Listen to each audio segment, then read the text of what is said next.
Pues bienvenidos amigos de Cabina 11 a Transmutación. Estamos muy felices, pues tenemos un invitado muy especial.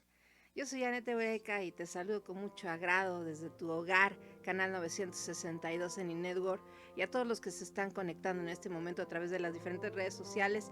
Les damos la bienvenida a este espacio disruptivo para la cultura, para el arte, para las ideas. Y qué mejor que poder compartir con mis hermanos Will Orozco y Mariana Marín. ¿Cómo se encuentran? ¿Cómo estás, Will?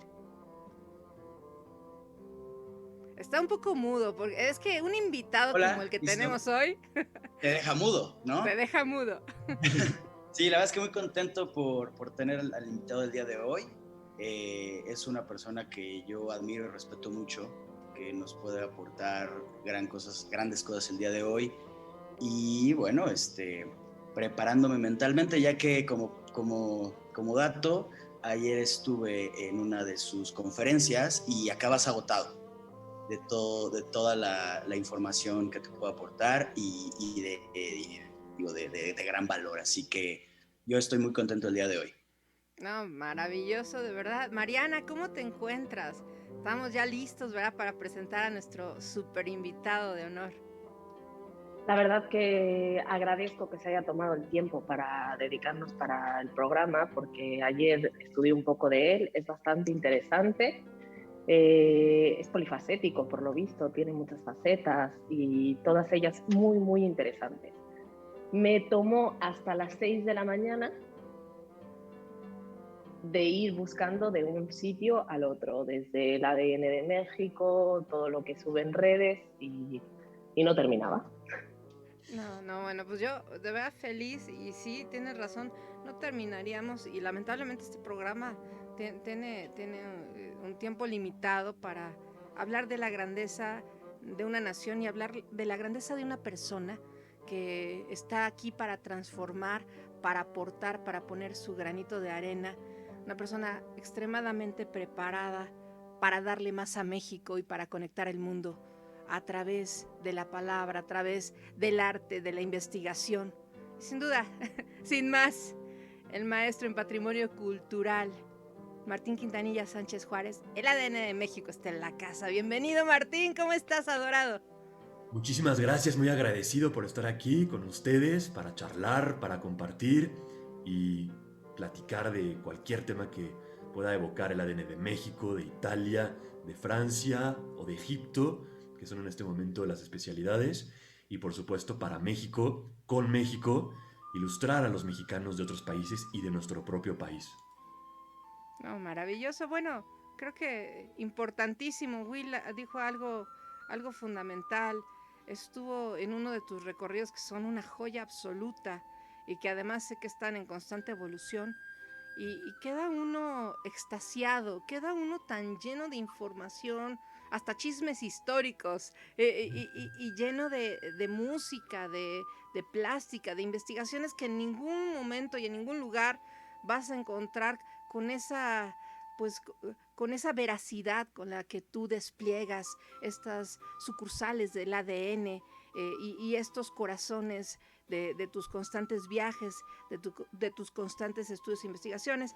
Y pues antes de empezar a hablar propiamente ahorita del ADN de Italia, que es lo que Will estuvo ayer confrontándose también seguramente como artista plástico, pues quisiera Claro. agradecerte también profundamente que estés aquí y pedirle a Will que nos dé como espectador de ese ADN de Italia, con esa capilla sixtina y con esas grandes narraciones que nos llevan a evocar a los grandes artistas renacentistas, que nos dé ese sabor de boca, ese sentir, qué retrogusto le ha quedado después de 3 horas de intensidad y de conciencia. Por favor, Will, platícanos qué se encuentra en estos espacios maravillosos de los mundos de Martín Quintanilla.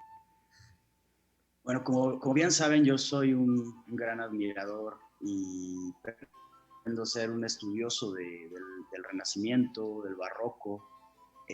Yo trato de retomar de alguna forma esas etapas del arte y hay una palabra con la que me gustaría empezar todo esto, que es pasión. para empezar eso, ¿no? Sientes la pasión te envuelve en el entorno y esa forma, y te lo comentaba hace rato, esa forma de transmitirlo, de hablar, te das cuenta que realmente te transporta, porque no solo es bombardear con datos, sino hacer una inmersión en los momentos y en los detalles, ¿no? Que es lo que a mí me impresionó, los detalles. Evidentemente, tratar la Capilla Sixtina en 3 horas es, o sea, no alcanzas a ver prácticamente nada y al mismo tiempo es muchísimo, ¿no? Así que yo realmente, y lo digo, acabé cansado de tratar de asimilar todo, porque sabes que es una joya, que son de esos momentos que quieres tú como capturar cada segundo de ellos, ¿no? Y bueno, es imposible, pero lo tratas de disfrutar y asimilar lo más que puedas. Ahora, yo no sé cómo acaba Martín en esos momentos, porque si uno se agota escuchando, que es agotador y disfrutable, o sea, no por agotador negativo, al contrario, muy positivo.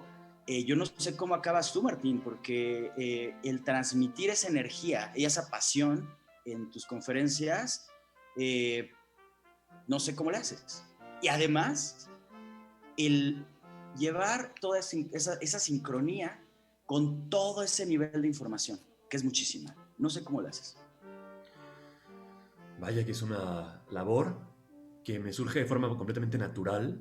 Al final termino más energetizado de cómo empiezo. Eso es lo paradójico. Me energetiza, ya después me viene el bajón. Pero me quedan como 3 horas de gran energía. Y es algo que me fluye natural. Probablemente te suceda a ti con el pincel. A mí me sucede con la voz. Que uno fluye. Y por supuesto que eso no significa que no haya técnica detrás, que no haya entrenamiento, calentamiento, que no haya investigación ardua, que haya trabajo, que haya sudor, pero todo obedece a la pasión, como tú bien lo dijiste, y de esa manera creo que fluye la creatividad. A pesar de que sea un gran trabajo, no se siente como trabajo, se siente como lo que viniste a hacer al mundo. Por lo tanto, creo que tocas una fuente de energía inagotable cuando contactas con lo que tu alma vino a hacer al mundo. Tienes el poder de la creación, el poder de Dios. Entonces es infinito.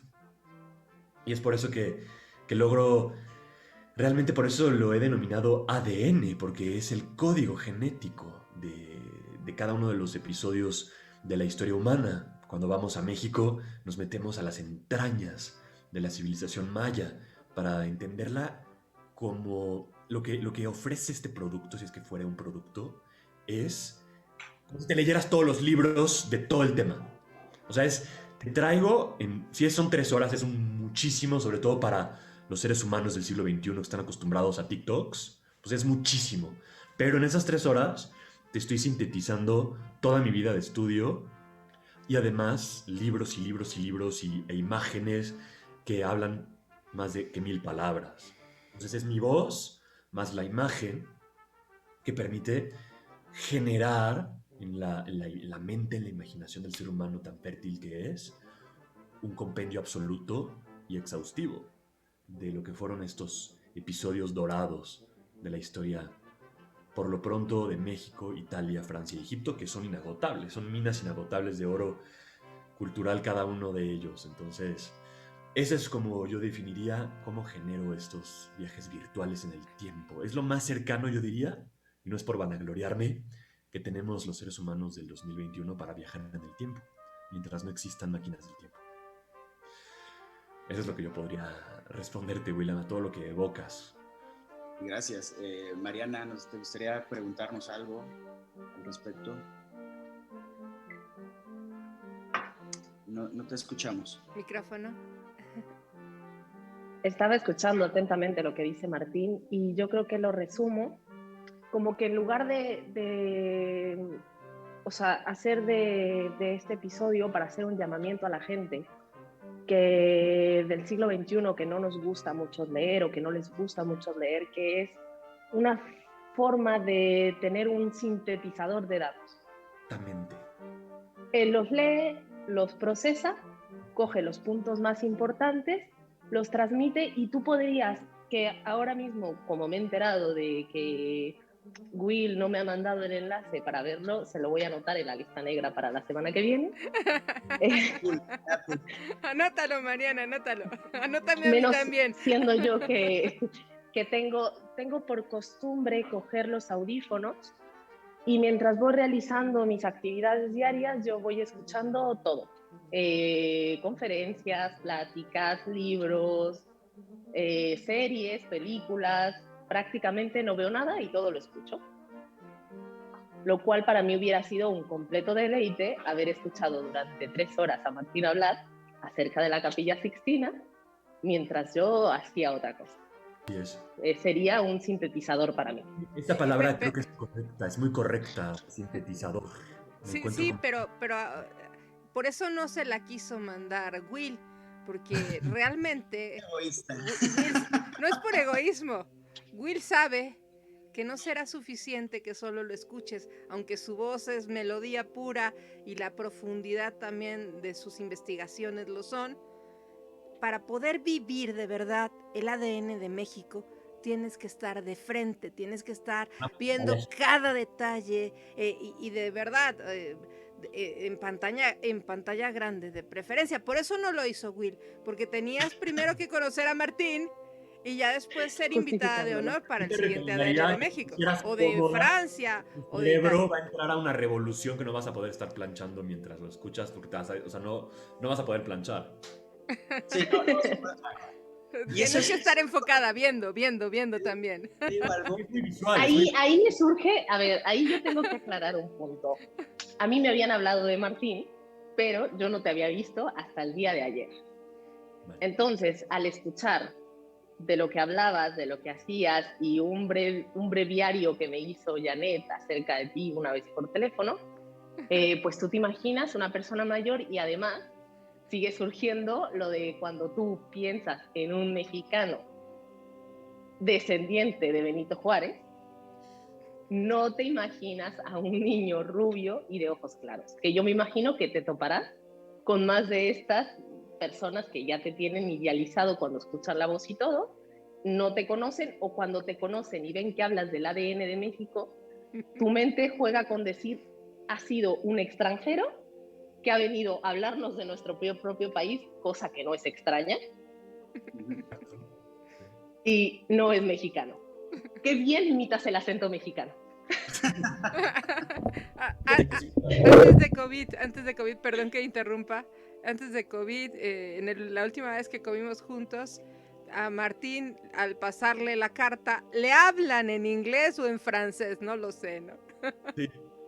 Comida oaxaqueña. ¿Quién hablas español?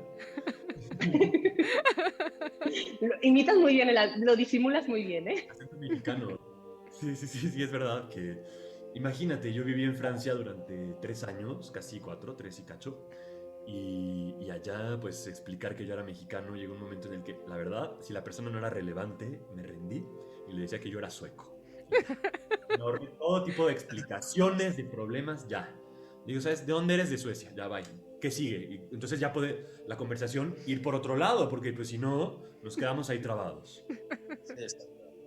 Pero lo que digo a la gente que sí vale la pena, les digo, México es un país lleno de colores y de variedades y de diversidad. Entonces, y se queda como, bueno, qué buena respuesta. Bueno, a mí no es que no parezca tanto mexicana, pero yo vivo en España y me sigue pasando lo mismo. ¿Tú de verdad eres mexicana? Y yo más de una vez me volteo y les digo, ¿y tú cómo te imaginas que es un mexicano? Exacto. Yo creo que soy mexicano promedio. No tengo ni los ojos claros, ni soy tan rubia, pues soy mexicana promedio. Sí, pero aún así la gente no cree que seas mexicana, porque se imaginan tienen otra idea étnica de México, que sí es un país mestizo en su gran mayoría y sí existe un fenotipo, pero dentro de ese fenotipo existen variedades infinitas de ser mexicano. Ser mexicano no tiene un consenso. Hay muchos mexicanos. De hecho, una vez en un viaje a Chiapas, me encontré con un lacandón de mi edad, justamente, y cara a cara, platicando apenas en español él, yo me maravillé diciéndome, qué impresión que este otro joven tenga el mismo pasaporte, porque no tiene pasaporte, pero que tenga el mismo pasaporte que yo, que seamos de la misma nacionalidad y que los dos seamos mexicanos y yo tenga una conectividad con estas herramientas, por ejemplo, Zoom, etcétera, y esta persona ni siquiera esté conectada con el mundo, pero está conectada con la Tierra. Entonces, esa es la diversidad de México. México no se puede definir, es un enigma, es un signo de interrogación gigante que a William y a mí nos provoca artísticamente tremendamente. Yo he tenido que generar la historia de Francia, la historia de Italia y la historia de Egipto que conozco desde la primera infancia. No me son nuevas en lo absoluto, son pasiones muy antiguas mías. Pero el proyecto original es México. Y la gente me ha pedido y el público ha solicitado estos otros países que son maravillosos. Pero México tiene más que Italia, mucho más que Egipto. Es una mezcla como de España con Egipto. Esto es México para mí. Como más. Yo, De hecho, yo perdón, sinceramente, mira, hay yo algo que... sinceramente, Adelante, Mariana, por decídete, favor. güey. Es que es justo por esto. Yo sinceramente, al vivir, o sea, al estar aquí, yo me he dado cuenta que México no lo puedes describir y hacer que la gente lo entienda porque no puede entenderlo sin conocerlo. Y la mayoría de los extranjeros Conocerlo no es que en un viaje. conocen, claro, es que es lo que pasa. La mayoría de los extranjeros se creen que conocen México porque han ido a Cancún, que yo siempre lo he dicho, a ver, claro, pero tú estás hablando de un pedazo que es además único en el mundo, es el Caribe. No va a tener similitud con nada de lo que veas después, pero tiene una diversidad de colores, de paisajes, de todo. O sea, explicarle simplemente que hay frutas o verduras que aquí no conocen y que es posible que no conocerán, es, es indescriptible cuando tú quieres describir México y más con la idea de que ha pasado en los últimos años, hay demasiado amarillismo, se imaginan que todo es narcotráfico, que todo es... Y no es así. ¿No? La realidad con la que se encuentran es muy diferente. Lo he vivido con amigos franceses que han visitado México, también una amiga española. Y la visión, bueno, en España existe yo creo que una presencia de la cultura mexicana mucho más notoria, por razones obvias. Y hay un gran amor por México en España, creo. Yo supondría, Mariana, que has tenido buena recepción en España. Los mexicanos somos queridos allá. Pero en Francia las cosas cambian. En Francia hay una gran distancia entre estos dos países. Hay una gran, por lo menos de la perspectiva francesa para con México, hay mucha ignorancia, desgraciadamente. Hay mucho prejuicio por como lo dices, la prensa amarillista. De hecho, en gran parte la imagen es narco, crimen, corrupción. Y tú dices aztecas y dicen, ah, sí, el Perú, y las civilizaciones del Perú. Los mayas, ah, sí, el Perú y Sudamérica. Pero no conectan con México. Dices, por ejemplo, la Nueva España, que es la Nueva España. O sea, ese rango no lo tenía el Perú, no lo tenía Argentina. Era el centro del imperio español, más que la península ibérica, la metrópoli. Era aquí donde se generaba el dinero y la cultura de España, en la Nueva España. Y entonces tú dices, la Nouvelle Espagne, en francés, y dicen, ah, sí, las colonias americanas, no México como la herencia de la Nueva España. Entonces, hay una gran ignorancia que impide que se conozca México como uno de los países más ricos en patrimonio del mundo, con 35 declaraciones de patrimonio UNESCO. Es una barbaridad. Es el quinto país más rico en cultura de todo el mundo. Y es algo que los franceses desconocen completamente. En el caso de Italia hay un poco más de conexión, pero más hacia, por ejemplo, la tradición muralista, Frida Kahlo, y un poco a las civilizaciones mesoamericanas, pero el turismo, por eso se concentra en las playas, porque la gente no sabe que si se mete a las entrañas de México se va a encontrar con joyas como San Miguel Allende, como la misma ciudad de Querétaro, Puebla, o por supuesto los sitios arqueológicos como Palenque, Uxmal, que son de primer orden, Teotihuacán y muchos otros no conocidos como el Tajín en Veracruz. Es una maravilla, México tiene todo. Y además una gastronomía increíble. Y otra cosa que se dieron cuenta estos amigos franceses era que no se sintieron inseguros en ningún momento. Porque el territorio de México es tan inmenso, es del tamaño de la Unión Europea o más. Si hay un crimen en Grecia, no es como, no vayas a Irlanda, porque Grecia está muy mal. Esa es la filosofía que ellos no tienen, porque no dimensionan la escala de México. Entonces hay una gran labor por hacer allí. Yo me siento un poco como Miguel Ángel en la Capilla Sixtina cuando hablo de Italia, cuando hablo de Egipto y cuando hablo de Francia, porque no estoy trabajando a México. Como Miguel Ángel no estaba trabajando sus esculturas. Es lo que él quería hacer, él estaba encerrado en la Capilla Sixtina haciendo algo que él no quería hacer. Y eso no significaba que lo hiciera mal, pero mi objetivo central pues es México. Sí, de hecho, y es algo que quería comentar, por ejemplo, tu proyecto, ¿no?, de ADN y esta serie de conferencias que das, es algo que a mí tú sabes perfectamente que a mí me llama la intención y me interesa mucho de ti, de que tratas, para entender esa mexicanidad, ese México, tenemos que estudiar cosas diferentes, o sea, esa Francia, esa Italia, esa España, ¿no? Entonces, Porque Egipto, ¿no? A final de cuentas, es lo que me gusta porque es como, lo percibo así, como que es un estudio de diferentes sectores para entender el punto en el que estamos hoy, ¿no? Como mexicanos, inclusive nosotros. Y es algo que... Exacto. Exactamente. Y Para a mí me parece fascinante, de verdad. Igual coincido contigo, Will. Y sobre lo que dice Mariana y lo que dice Martín, de toda la pasión que evoca cada uno de los recorridos. Sí creo que es un viaje en el tiempo, no sé si precisamente al pasado. Yo sé que el ADN te hace viajar al futuro, porque a partir de la permanencia, a partir del descubrir cada código, cada secreto y cada cosa que va oculta en las diferentes civilizaciones, estamos marcando el futuro. Creo que el ADN de México es un pilar fundamental, y no solo de México, pero parto de ahí porque creo que aquí viene un despertar, y viene un despertar para el mundo en realidad. Y en ese despertar para el mundo me parece fascinante cuando he tenido la oportunidad de ver los recorridos también en Francia. No he visto todavía los de Egipto, seré muy honesta, pero Italia sí. Fue fascinante, y fascinante el verlo en la Feria Internacional de Italia. Se presentó un fragmento de uno de los recorridos de Martín, y voy a hacer una analogía, y por eso lo visualicé así a la hora de invitarlos. Cuando veo a Martín cada jueves que tiene estos mágicos viajes donde nos lleva a recorrer la historia, a recordar quiénes éramos, a darnos cuenta de quiénes somos y hacia dónde vamos, cada vez que lo veo impecable, con un juego también de cinemáticas, con una sucesión de imágenes, musicalizaciones, y con además la cantidad de almas luminosas que se van concentrando. Yo también puedo analogar, no he analogado con Miguel Ángel, pero te voy a analogar con alguien que queremos y conocemos.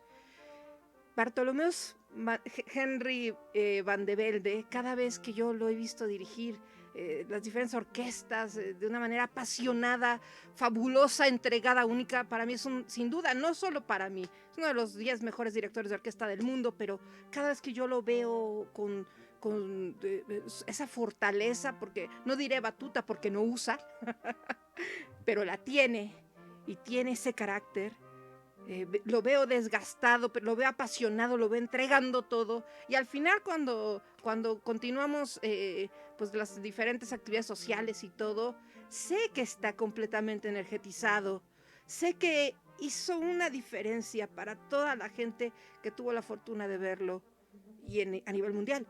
Y sé que pasa lo mismo con los recorridos de Martín. Yo te puedo analogar con, y perdón que lo haga, pero te analogo con Bartolomeus, con este gran director de orquesta, porque veo ese proceso, sí veo ese desgaste, porque estás controlando junto con tu gran equipo del ADN que todo sea impecable, y porque no solamente es una sucesión de datos sintetizados, sino es un despertar de armonías, es un despertar de conciencias, y es un despertar de los ADNs que te escuchamos. ¿En verdad te estás haciendo eso?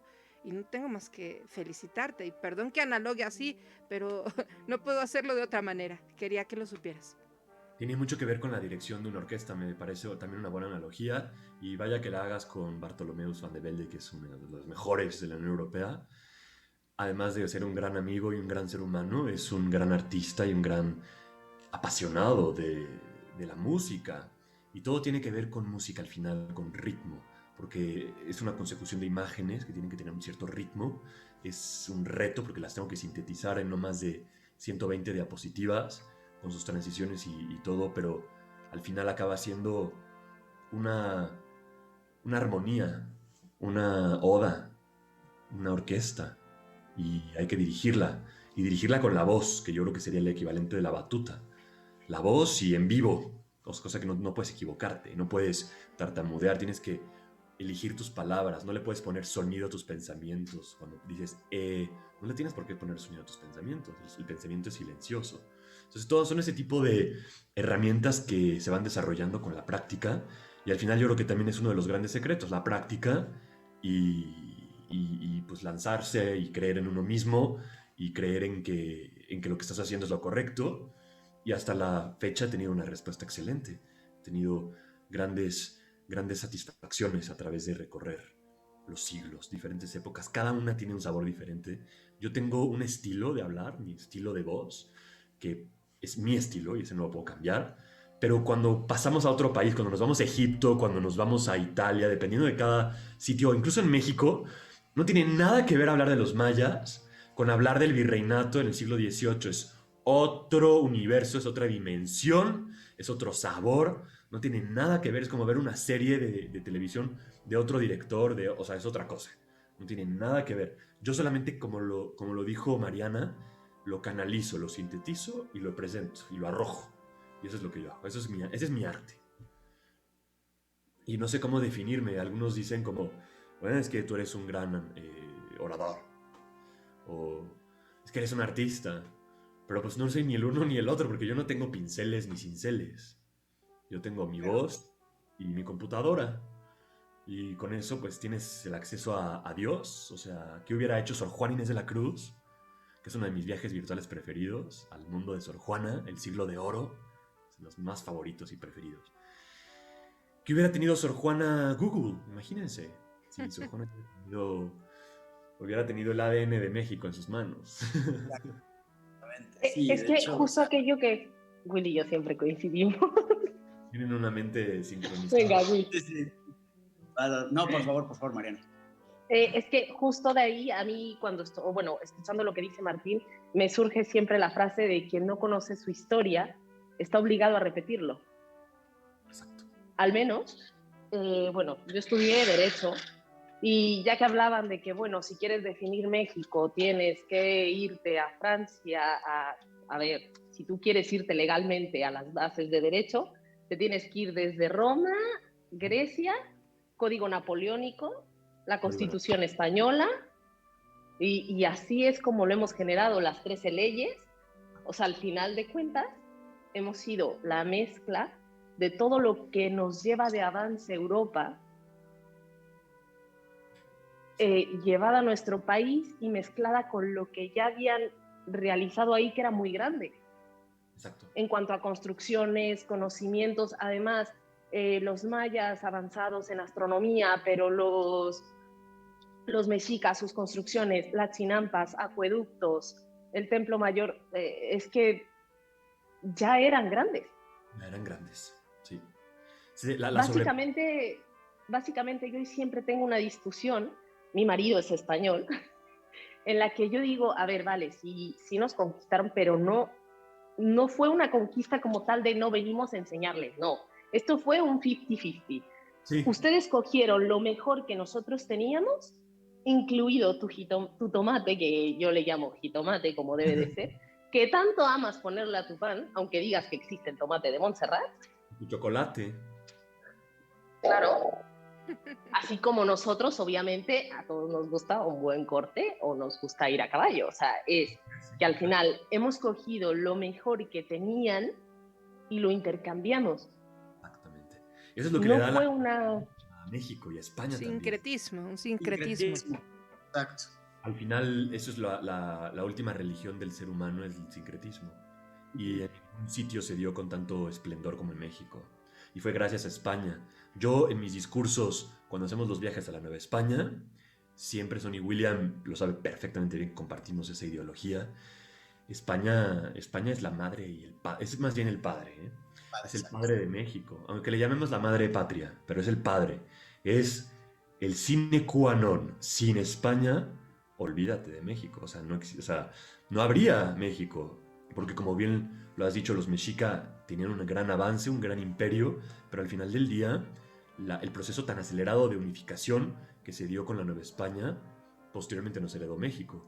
Si no hubiera llegado a esa raíz, no habría tal vez esa unidad, esa grandeza territorial, esa unidad lingüística que hoy tenemos y que nos conecta también con el resto de Latinoamérica, que es nuestros hermanos, son la misma sangre, es la misma lengua, es la misma mente, es el mismo espíritu, es un espíritu gigantesco, es la hispanidad y España es, vaya, Will tiene ahora atrás las dos raíces. Por una parte, Hernán Cortés, que yo es una persona que admiro enormemente. Hernán Cortés, como todos los conquistadores de la historia, hicieron las masacres que eran necesarias hacer, que ni siquiera las comandó Hernán Cortés, pero no nos vamos a entrar a la historia en este preciso Sí, sí, sí, instante. acá sin entrar en Pero prédicamente.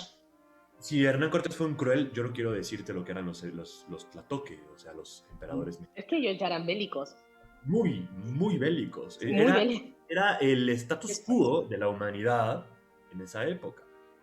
No era algo característico de los españoles no. Así éramos todos los Exacto. sapiens sapiens, punto. Hay que entender a los personajes históricos de acuerdo a su contexto, ¿no? Y pues sí, en ese tiempo todo el mundo se mataba entre todos, o sea, todo el mundo conquistaba a todo el mundo, o sea, masacres había en todos lados. Lo que yo he pensado, y bueno, ya lo hemos compartido varias veces entre nosotros cuatro y con cada uno lo he expresado, que, bueno, también hay un factor ahí de victimización, ¿no?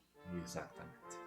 A ver, Y es es que parte... si básicamente nosotros ahora cogiéramos y se nos ocurriera meternos a... Porque además es así, o sea, si tú eres más grande y te metes ahí, eres malo. Pero si el más pequeño viene y se mete aquí, no es por salvarse, ¿no? Entonces, si nosotros cogiéramos y nos vamos a meter todos a Honduras, todos los mexicanos, nos vamos a Honduras, tú dime que no van a reaccionar. Invasión. Porque van a reaccionar. ¿Y van a reaccionar? Como la política americana se guió durante los últimos años, con esa misma Con premisa esa misma línea, sí. antimexicana, con eso precisamente lo que evocas. Ahora, ¿a qué intereses sirve en el presente? Porque la historia tiene un uso, se llaman usos del pasado, así se llama en teoría política, los usos del pasado. ¿Qué usos del pasado tenemos en México? Los peores. Estamos usando el pasado, no estoy hablando de política, el sexenio actual, no estoy hablando de eso, no estoy criticando la política actual, estoy criticando el sistema mexicano desde la Revolución Mexicana, esa ideología de generar antagonistas y protagonistas para construir un discurso que nos ha construido, pero que no es sólido y por lo tanto está destinado a desmoronarse. Entonces, porque no es cierto. Ese es el problema, cuando no tratas con la verdad, pues ahí está, en los mandamientos, la verdad es la verdad, o sea, no solamente porque lo dictamina un dios de Miurgo, sino porque la verdad al final persiste. ¿Y cuál es la verdad de la historia de Latinoamérica? Pues que sí hubo una periferia económica, eso no lo podemos negar, hubo una estratificación en calidades, como se decía en la época, sí la hubo, sí sufrimos las secuelas, sí, tampoco lo podemos negar, pero a la vez la construcción de nuestros países y de sus estructuras y de sus riquezas y de sus grandezas y de sus deficiencias, por supuesto, pues nos vinieron de España. Entonces, ¿qué tenemos que construir? Una voz unísona hispánica para que podamos trabajar con Colombia, con Perú, con Argentina, con España, con Venezuela, por supuesto, con Ecuador, con todas las naciones que son hermanas. Yo estudié la maestría en Barcelona, estuve allí viviendo un año y estuvimos en un grupo, todos los profesores siempre fueran españoles, catalanes en particular, pero el grupo de 11, éramos 11, después se añadió una niña que venía de Belarus, que tiene muchas similitudes con Latinoamérica. Es un país bastante corrupto y que siempre, bueno, tiene la herida de la periferia, ¿no? La herida de la periferia, que es una herida que sí tiene Latinoamérica.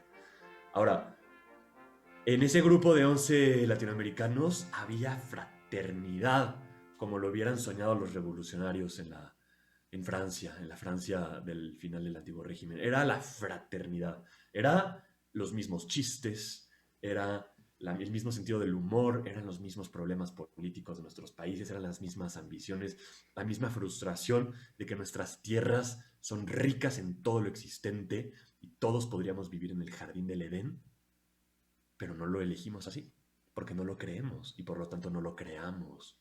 Entonces, esa es la filosofía que quiero yo dar, que aunque se planten 2 o 3 corazones fértiles, se logra el objetivo final, que es que algún día Latinoamérica florezca en todo su esplendor. Es un esplendor espiritual, no es un esplendor monetario, financierista, opresor, neocolonial como lo es Estados Unidos, sino algo completamente diferente que dé el ejemplo de lo que realmente somos, que somos un pueblo con un gran poder espiritual.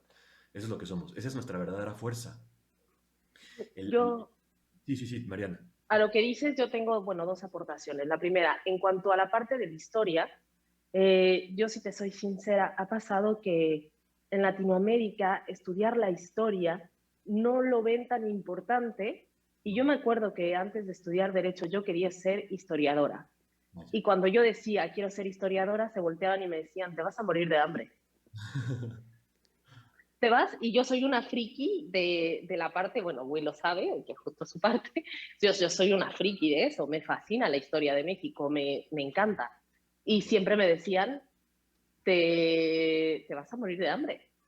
Y lo siguiente de lo que mencionas de la fraternidad y de todo eso, es que desafortunadamente el latinoamericano, porque no quiero basar en que sea solo un problema de México, porque no podemos decir que ese problema es solo de México, porque pasa en todo el mundo, inclusive hasta en Europa. Exacto. Tú no te das cuenta de lo que tienes hasta que no sales. O sea, cuando tú estás en México, tú no te das cuenta de lo valioso que es cruzar la calle y encontrar 1 kilo de tortillas por 11 pesos. Cuando estás aquí, tú te vuelves loco haciéndolas. Cuando en México, si yo te dijera ahora Un mismo agua de aquí ya horchata, un agua de Jamaica, algo tan sencillo. Claro, que además aprendes que la Jamaica es hibiscus, que yo cuando lo descubrí fue así de, ¿es en serio? O sea, ¿es lo mismo? Yo no me lo podía creer, ¿eh? O sea, era así de, no, se parece, pero no es la flor de hibiscus. Bueno, unas flores de calabaza que existen y son carísimas. Y te venden un ramillete chiquitito por 1,50 €, que tú dices, con eso yo no me hago una quesadilla. Exacto. El epazote, que usualmente igual y lo odias, y dices, ¿por qué le tienen que poner esto? De verdad, Dios me ha dado, si es que existe un Dios, la oportunidad, el privilegio de viajar en el mundo, y de verdad estoy convencido que como México no hay dos. O sea, me pasaba que llegaba de Francia, porque aparte Francia es un país en donde la gente no es muy servicial y no es muy agradable. Son grandes personas los franceses. Cuando te abren su corazón es de verdad. Cosa que los mexicanos no necesariamente. Pueden ser, te abren su corazón, pero no es verdad. Pero bueno, ese es otro tema. Los franceses cuando lo hacen sí, pero los franceses no sonríen. Entonces, cuando yo venía a México, la señora del Oxxo me daba una sonrisa tan tierna, tan veraz, tan honesta, tan... ¿Y los catalanes sí sonríen? No mucho. No. Es lo mismo. Tú, Tú cuando convives con una familia española, te sientas en la mesa en Navidad y dices, bueno, a ver, ¿y cuándo van a sacar aquí la botella, la música? A ver, ¿qué vamos a hacer? No. Eso que es España. Vas a comer, vas a platicar 15, 20 minutos de sobremesa y tirarás la tarde sentado aburrido. Tal vez hay que mejorar las amistades, lo digo con todo respeto, ¿no? También. Bueno, igual y si me fuera a Andalucía o... Exacto, eso que te iba a decir, un andaluz, te vayas a una mesa andaluza y allí sí te van a sacar. O me siente con los gitanos, que también seguro que... Comida deliciosa. Que de hecho, el 80% de la inmigración española que llegó al Nuevo Mundo era andaluza. Por eso en Venezuela, en Colombia, en ciertas partes de Perú, etcétera, las S no se pronuncian mucho como los venezolanos. Así es el acento andaluz. Te queda bien, Salud. te queda En bien. en el norte del país también se saltan las palabras. Si tú te vas para Saltillo y todo esto, también había grandes También en colonias Veracruz, andaluzas. ¿verdad, querida Janet? En Veracruz hay veces que también se habla como Exactamente. en el sur de Por eso España. dije, te queda Por bien. eso, yo una vez tuve una discusión muy, muy aderezada con un español diciendo que el español más puro del mundo es el de México, el del centro de México, haciendo argumentos, por supuesto, lingüísticos.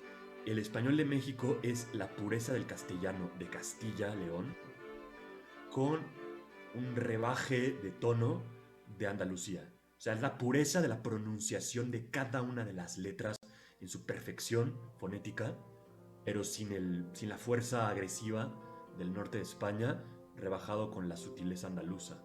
Ese es el español de México, del centro de México. Pero bueno, obviamente él me dijo que Más no, que neutral, ¿no? el español correcto es el de Burgos y el de Castilla, y que no, y que tal. Bueno, está bien, no importa. Esa es la riqueza del español, que es Yo creo, único y diverso, único y diverso.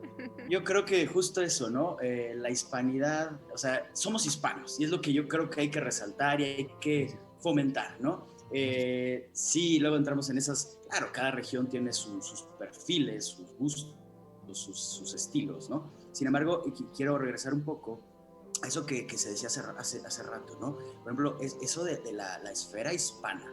Creo que algo que los aquí presentes estamos más o menos de acuerdo en que creo que parte de nuestra labor, si no es que toda nuestra labor, cada quien desde su trinchera, es alimentarla.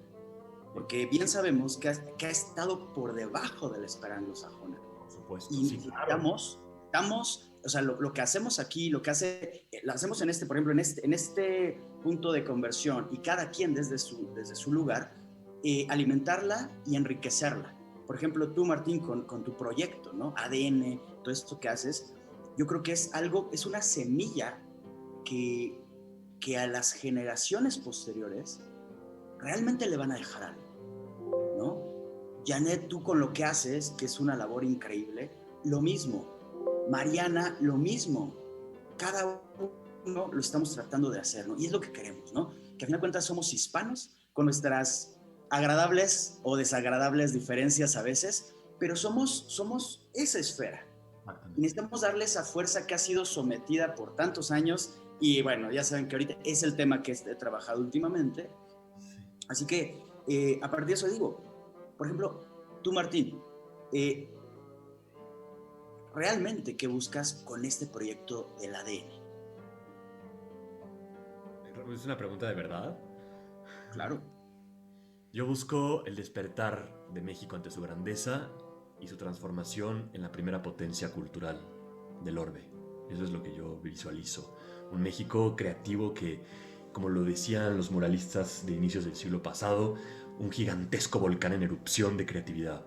El mexicano está en la maquila, está sometido a la esfera anglosajona, como una nueva periferia, nuestra narrativa de periferias, que tanto nos contamos de la colonia, mal llamada colonia, nos ha hecho caer, nos ha hecho sinergizarnos con una periferia económica del norte de América, de Norteamérica, y México no ha florecido en su creatividad. El mexicano, tal vez no el 100% de la población, pero por lo menos el 50%, estoy seguro, que es muy hábil en sus manos, si no ve los retablos, que se manejaban por manos mestizas e indígenas. Hay un gran primor artístico en la mano de los mexicanos.